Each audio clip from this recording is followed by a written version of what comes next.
Hello નમસ્કાર, બધા આતુરતાથી રાહ જોઈ રહ્યા હતા કે મહિપતસિંહનો બર્થડે છે એટલે કંઈક નવું આવવાનું છે. શું નવું આવવાનું છે બધા માટે ચર્ચાનો વિષય હતો, પણ ગઈકાલે લિટરલી મારી પાસે સમય ના મળ્યો.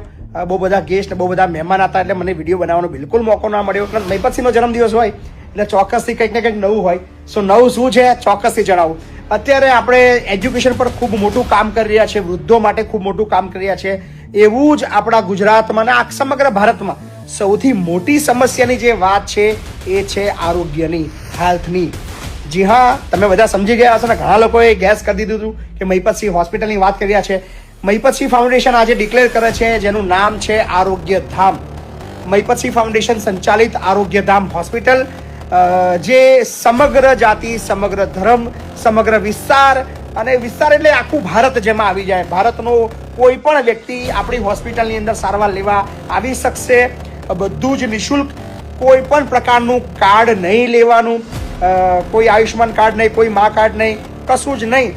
તમે જરૂરિયાતવાળા છો, તમે તકલીફમાં છો, તમને કોઈ પણ બીમારી છે, એ આખી અત્યાધુનિક સુવિધા આપણે ઊભી કરવા જઈ રહ્યા છીએ અને જેનું નામ છે આરોગ્ય ધામ. કોઈ ઓળખાણની જરૂર નથી, કોઈ લાગવગની જરૂર નથી, કોઈ વ્યક્તિના ભલામણ પત્રની જરૂર નહીં પડે.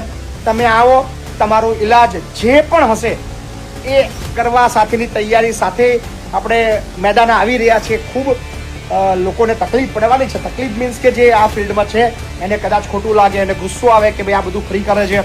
સો અગાઉ પણ જ્યારે વિદ્યાનગરની અંદર હોસ્ટેલો ચાલુ કરી ત્યારે ત્યાં પણ ઘણા વિરોધો થયા છે. બિકોઝ ઓફ ઘણા જે કોમર્શિયલ લોકો છે એમને તકલીફ થાય, પણ એ એમનું કામ છે કરે. મારું જે કામ છે એ છે લોકોને સુખાકારી, લોકોની જે જીવન જરૂરિયાતની વસ્તુઓ છે, શિક્ષણ અને આરોગ્ય, આ બે વસ્તુ ઓલવેઝ નિઃશુલ્ક હોવું જોઈએ એવું મારું માનવું છે. સો એજ્યુકેશનમાં કામ કર્યું, વડીલો માટે કામ કર્યું, હવે મહિપતસિંહ ફાઉન્ડેશન આવતીકાલ સવારથી જ કામ શરૂ કરી રહી છે જેનું નામ છે આરોગ્ય ધામ. જેટલી મહેનત કરવાની પડશે, જ્યાં જવું પડશે, આખા વર્લ્ડમાં જવાન થશે, મહિપતસિંહ જવાના છે. અને આ કામ વિધિન ગણતરીના મહિનાઓની અંદર, આપણે વર્ષોની વાત નથી કરતા, ગણતરીના મહિનાઓની અંદર આ કામ પૂર્ણ કરીને આપણે લોકો માટે ખુલ્લું મૂકવાનું છે. આરોગ્ય ધામ એક એવું આશીર્વાદ રહેશે ગરીબ લોકો માટે જે લોકો ખૂબ પીડિત છે અને ખૂબ રીબાઈ રહ્યા છે પૈસા ના હોવાના લીધે. પણ હવે ચિંતા કરવાની જરૂર નથી. ખૂબ ટૂંકા સમયની અંદર આરોગ્ય ધામ શરૂ થઈ રહ્યું છે મહિપતસિંહ ફાઉન્ડેશન.